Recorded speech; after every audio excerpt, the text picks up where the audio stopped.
just give that away for $100. If that's all it's going to sell for, I'm going to keep it. We hear this every day almost at the Casey Auction Appraisal Company. Today we're on Behind the Gavel with Jason. We're going to talk about what those comments mean, why people are concerned about values and why they shouldn't be, and what's more important to you and your family going forward. Thanks for watching Behind the Gavel with Jason today. It's Friday the 13th, so I'm sure we'll have all kinds of glitches on the on the broadcast today. But thank you so much for watching. We, like I said, we hear this regularly. It doesn't matter if it's an antique or new. We had a call just this week. The lady has a nice little collection of contemporary art that I believe she's moved. She's had them in a gallery here in town for quite some time and has had no success selling the majority of the items. And so she called us. Like, well, you guys sell a lot of art. What can you guys do for me? And we told her, honestly, contemporary art in particular is a really challenging secondary market. All of the art that she had, the artists were still alive and producing art and available in galleries here in Kansas City. And so we told her quite honestly that contemporary art is worth in the 5 to 20% range of retail prices. So if you paid $1,000 for a painting, you're going between $50 and $300 for it. And that's very consistent. There are outliers, of course, but consistently you're going to get that 5, 10 to maybe 30% if the work is just a good decorative painting. There's a lot of contemporary artists whose work isn't appealing to anybody outside the small circle of people who like his or her work. So you have to take that into consideration as well. And the other call we got just this week is a lady has some nice antique furniture, or kind of really a pretty tall case clock. And when I told her tall case clock was probably going to bring in the $800 to $1,200 range, she said, I'm going to give it away for that. It's worth $5,000. And I explained to her as best I could that what it might have been worth one day doesn't impact the value today. And so after discussing that and other things with her, it was decided, as much on my part as hers, that we were not going to be able to satisfy her demands. And so I just told her, I said, I don't think we can work for you or with you because the last thing I want to do is having a client be upset with the results afterwards, even if they're accurate for today's marketplace. So why is it that people get hung up on the value of things so much? And I think there's a couple of reasons. One is it's a high value is a validation of somebody's efforts to collect and accumulate things over decades. And I can completely understand that, and we hear about and read about and see on Antiques Roadshow and other places when something is bought or kept or accumulated over time and it's worth a lot more than expected. That's like an exciting thing to see and experience. And we all want to be part of that. We all want to be, I'd love to go into a house and tell somebody, oh, that piece of jewelry you thought was costume was real and it's worth about $3,000. They get excited and they glow and they're really happy, obviously. Conversely, when I have to tell them that what they thought was worth $3,000 is worth $50 because it's a fake, then of course the emotions are different. And I think that's pretty self-explanatory as to why. But people take those things really, really personally. And I guess the thing that I try to counsel clients, potential clients, is, it's not today's market is not a personal reflection or a reflection on your personal collecting habits and tastes. It's just a reflection of the society at large. And the antiques market is better now than it's been in the last 10 years. It has continued to improve over the last 5 years. We are reaching and seeing more bidders and more activity in our auctions.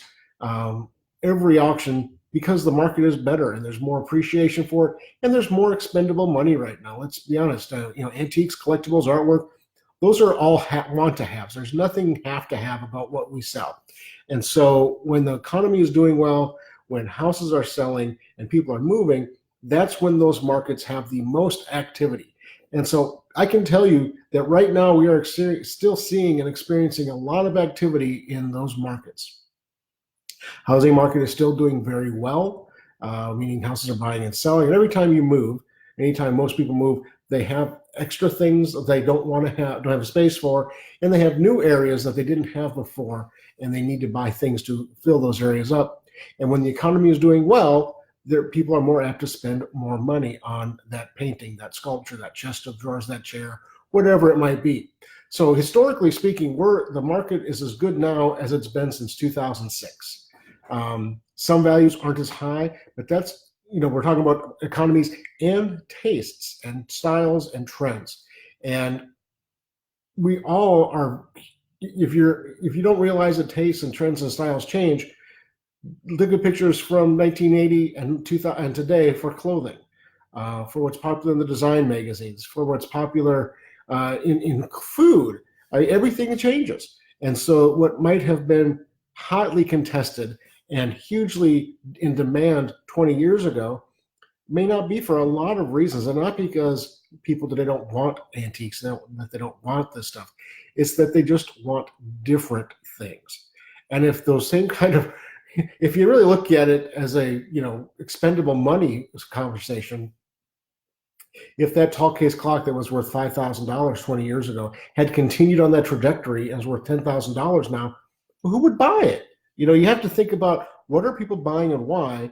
And people like to, part of the reason to buy antiques and collectibles is that it's always felt like, even when you paid retail, it's always felt like you're getting a good deal, a good value, even if you're buying an antique store, with the possibility of long-term appreciation. But it's always been more about a good deal. The areas of the market that have always been the most sought after, most in demand, have been those areas that the market has felt was undervalued. Now, it may or may not have been, but the market overall told us that it was. And the supply-demand conversation, it's just like Beanie Babies. The market people told the market that they were vastly underpriced at $5, which is what were selling for in the stores, $3.99 or $4.99. And so there were Beanie Babies selling regularly, just common ones, for $50 to $200. Obviously, those Beanie Babies are worth a quarter to $1 now because they're just plush toys. So you have to look at, why would something have value? Why would it continue to retain that value? And will it go up or down? And when you're thinking about selling your items, which is where this conversation started, and we all want more money. That's a given. We all want to maximize return on whatever we're selling when we're in that position. But are there other reasons to consider selling? The lady I spoke with this week about the antiques, in her mid to late 80s, is preparing to sell her house. And if she doesn't sell the items, what's going to happen to them? And it is such a burden to trouble your family with if you're in that situation. The market, it's not going to get better when your kids have to take care of it. And in fact, your kids will be grieving if they get to the point where they have to take care of it because you can't, for whatever reason. And so not only are you going to saddle them with the stress of selling antiques and things that they don't want because they live in New Jersey and California and you're in Kansas City, but you're going to have to handle the grief of the situation that is presenting itself. And so you really take the time and understand that the market is what the market is. You can't change it. I can't change it. We can do our best to maximize your return, but the options are, transferring that burden to your family, paying for storage. I have seen people store things for years and years and years, spending way more on storage than the items are worth. And because of that fear of selling something too cheap, release yourself from that burden. Take that burden out of your head and approach the conversation differently. Approach the conversation of, you're relieving the burden from your family, and you're also, even at the prices, if you think they're low today, you're going to put these things in the hands of people who appreciate them, and they will like them and feel like they're doing their family right by buying something they like at a price that's reasonable for them. Thanks for watching, Dave. We're talking about, I'm not going to give that away, or why things are worth less and why that's important or not to family members and the people who own them today. And so you want to consider what your options are. If you keep it, do you have a reasonable place to keep it? Does it make a difference in your life one way or the other? If you're not moving right away, if you're not doing anything else, go ahead and keep it and see if the market does change around. But when you're at that time, make that hard decision and go ahead and go forward with it, and make sure that your family has what they want, because they always want more than you realize. And if you don't want to sell it for the prices that the market is bearing today, find an organization to donate it to.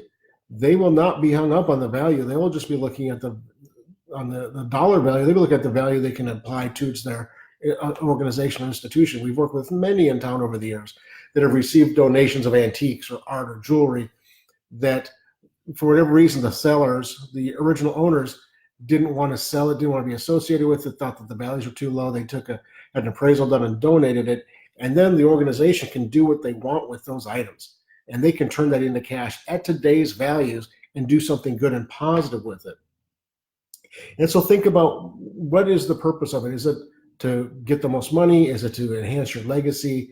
And those kinds of things. And just kind of sit back and decide and realize that, yeah, you might have paid a lot of money for something, but you've gotten years or decades of value and enjoyment out of it.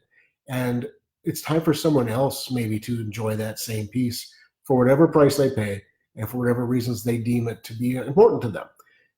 And your family connection, important to you, but once it, outside of your family, it is just an object. It might be a great object, but it is just an object. And so you have to keep that in mind too. Your emotional attachment to an object, your emotional attachment, your sentimental attachment, the stories around it are important to you.